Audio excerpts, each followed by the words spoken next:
Students, आज हम लोग कुछ अपग्रेडेशन में चलेंगे।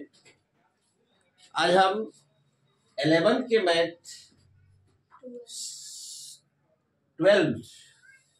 12 के मैथ हम सेट थ्योरी के संदर्भ में कुछ चर्चा करेंगे। 12 का मैथ सेट थ्योरी। तो सबसे पहले हम यह जाने कि सेट थ्योरी का जन्मदाता कौन था। भाई ये तो जानना तो मस्ट है कि सेट क्या है, आप बेट क्या हो, बात की बात है। पहले यह हमको जानना है कि जो हम लोग 12 में पढ़ते हैं सेट, ये पुराना सिलेबस में पहले मैट्रिक में हुआ करता था। सेट समुच्चय, जिसको समुच्चय हम लोग कहते हैं, यह जॉर्ज कैंटर ने इसकी कल्पना थी और इसमें बहुत बड़ी संकल्पनाएं दी जॉर्ज कैंटर ने।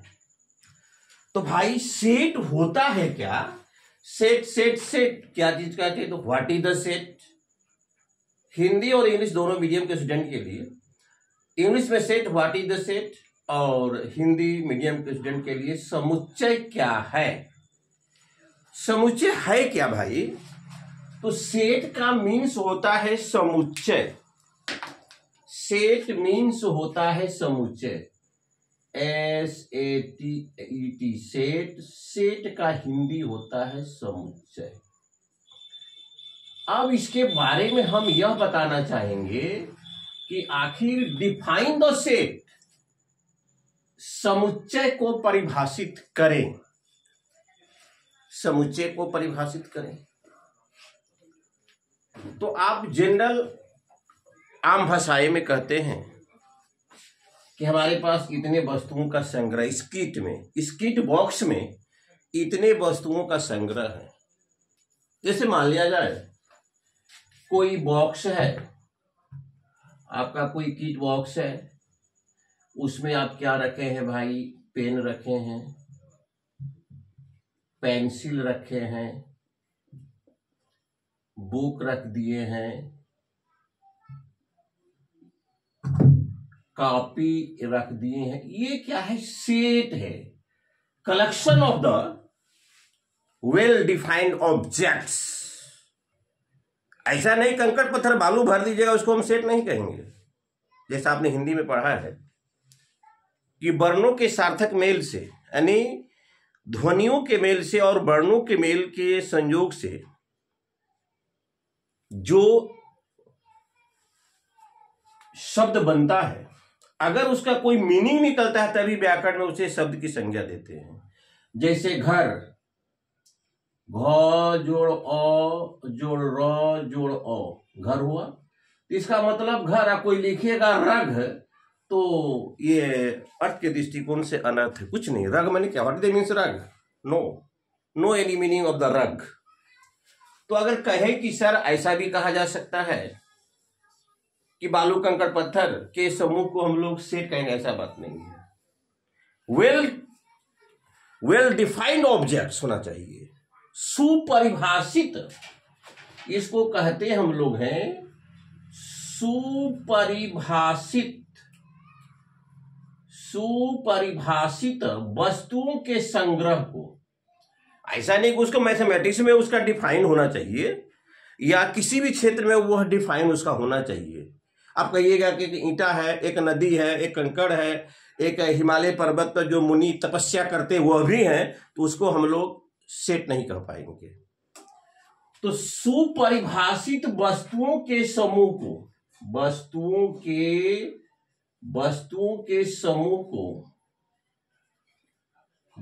के समूह को हम लोग क्या कहते हैं भाई? समुच्चय। इसको हम लोग कहते हैं समुच्चय। ये कोई नया चैप्टर नहीं है, ये पुराने सिलेबस में नियर अबाउट 1990 के आसपास में सेट था। सेट थ्योरी था क्लास 10th में, जिसको अलजेब्रा में इंक्लूडेड करते थे हम। और इंग्लिश में कहते हैं collection of the well defined well defined objects is called set. It is the denoted by in capital letters of English alphabet. English alphabet के 26 अक्षरों में से किसी के द्वारा हम लोग इसे इंडिकेट कर सकते हैं। ये जो सेट है, सेट को capital A, capital B, capital C, capital D, capital E, capital Z, small A द्वारा हम लोग सेट को नहीं कर सकते हैं। स्मॉल ए द्वारा, स्मॉल बी द्वारा, स्मॉल सी द्वारा, ये सब रॉन्ग सिस्टम है। इसको हम लोग सेट को अब रहा जाए, मान लिया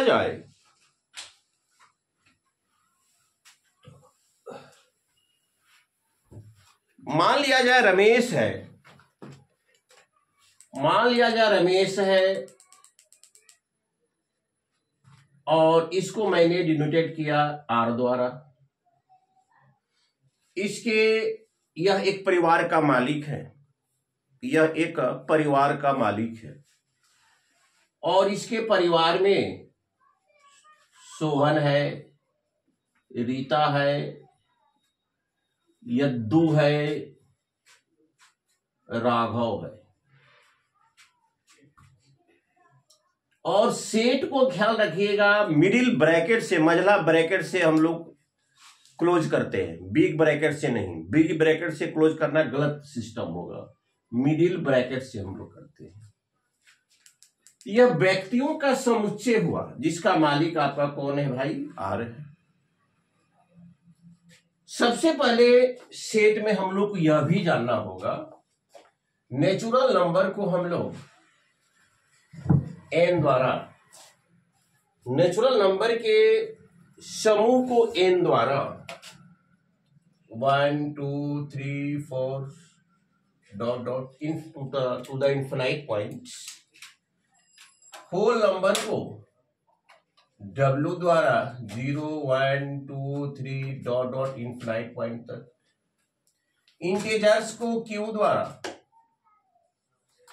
dot dot -4 -3 -2 -8 0 1 2 3। There are three type of the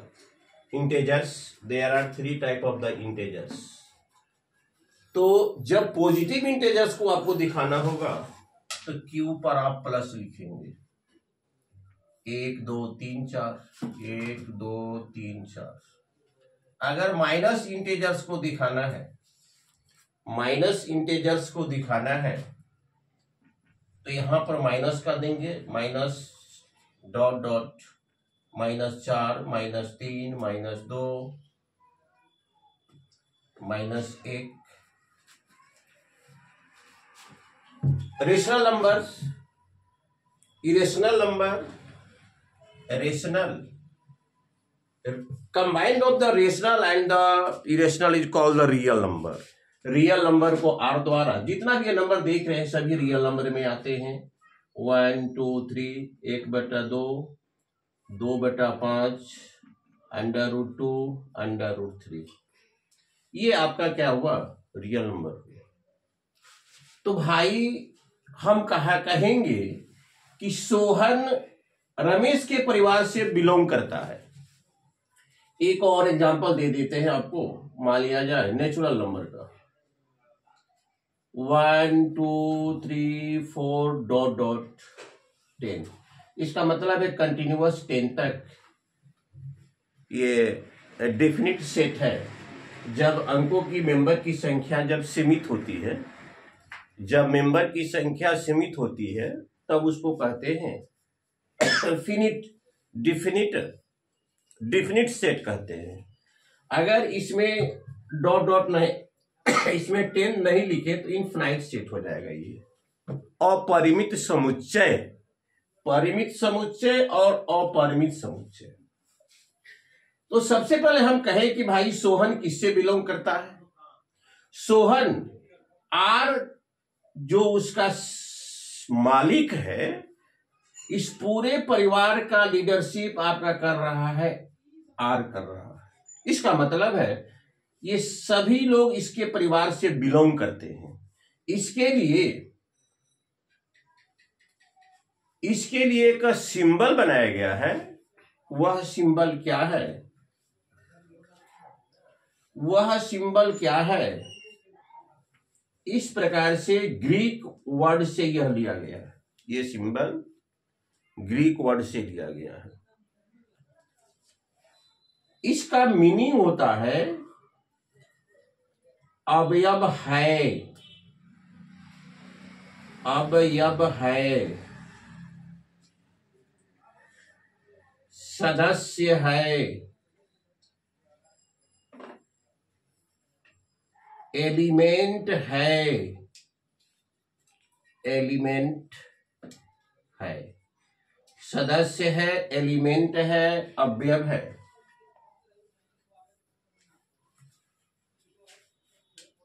और सदस्य अवयव एलिमेंट नहीं है, इसको इस प्रकार से कर क्या करते हैं, क्रॉस कर देते हैं। इस प्रकार से लिखकर हम क्रॉस कर देते हैं। ये ग्रीक भाषा का वर्ड है, यूनानी भाषा का ये सिंबल है, जिसका मीनिंग होता है, मैथमेटिक्स में लिया गया है इसको अवयव, सदस्य, एलिमेंट। अगर कहा जाए, आप लिखेंगे Sohan is belong to R. Sohan is belong to R. Sohan जो है आर के सेट से, जिसका मालिक आर, ये सब आर से बिलोंग करते हैं।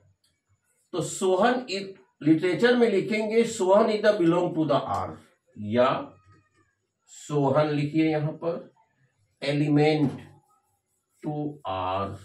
Rita belong to R. जैसे मैंने यहाँ के एग्जाम्पल लिखा है, नेचुरल नंबर बराबर 1 2 3 4 dot dot up to date 10।